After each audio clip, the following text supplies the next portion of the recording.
guys. Ayan. Hingi tayo ng talong.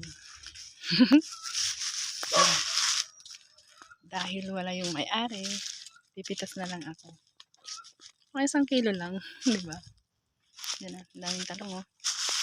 Ayan.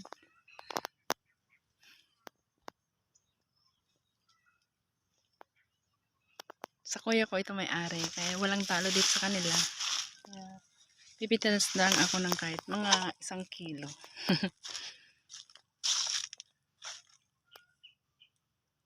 Yan nga ang problema.